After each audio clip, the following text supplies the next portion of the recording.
Daily 5 blouse வந்து நார்மலாக அந்த மிஷின் வந்து எம்ப்ராய்டிங் போடும். 1500 கண்டிப்பாக ப்ராஃபிட் வந்து கண்டிப்பாக கிடைக்கும். என் பேர் மருது செல்வி. நான் வந்து 18 வருஷமாக டெய்லரிங் பண்ணிக்கிட்டு இருக்கேன். கிரேஸ் என்டர்பிரைசஸ் கடையை வந்து எனக்கு தெரிஞ்ச ஒரு அக்கா தான் வந்து இது பண்ணாங்க. திடீர்னு வந்து எம்ப்ராய்டிங் மிஷின் எடுக்கலாம் அப்படிங்கிற ஐடியா வந்துச்சு.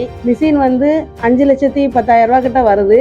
அதுக்கு எல்லாத்துக்குமே அந்த அண்ணன் வந்து நல்ல விதமாக சப்போர்ட் பண்ணி பேங்க் மூலமாக எனக்கு வந்து மிஷின் வந்து 10 நாளில் டெலிவரி வேணும் அப்படின்னு சொல்லி சொன்னேன். ஒரு வாரத்துக்குள்ளே எனக்கு வந்து எடுத்து டெலிவரி கொடுத்துட்டாங்க. சர்வீஸ்க்கு உடனடியாக ஆள் அனுப்புவாங்க. எல்லாமே ஃப்ரீ சர்வீஸ் தான். இந்த மிஷின் வந்து ஃபுல்லாமே ஆட்டோமேட்டிக் கம்ப்யூட்டர் மிஷின். எனக்கு வந்து கம்ப்யூட்டரை பற்றின எந்த ஒரு நாலேஜ் எதுவுமே கிடையாது. நான் வந்து முதல்ல வந்து கொஞ்சம் பயந்தேன். கஷ்டமாக தான் இது தெரிஞ்ச மாதிரி இருந்துச்சு. ஆனால் வந்து அவங்க வந்து டெமோ கிளாஸ் கொடுக்க நமக்கு கொஞ்சம் ஈஸியாக புரிஞ்சுக்கிட்டு டெய்லி 5 ப்ளவுஸ் வந்து நார்மலாக அந்த மிஷின் வந்து எம்ப்ராய்டிஙங் போடும். இதில் வந்து 500 மிஷின் டியூக்குன்னு தனியாக எடுத்து வச்சுட்டு 1500 கண்டிப்பாக ப்ராஃபிட் வந்து கண்டிப்பாக கிடைக்கும்.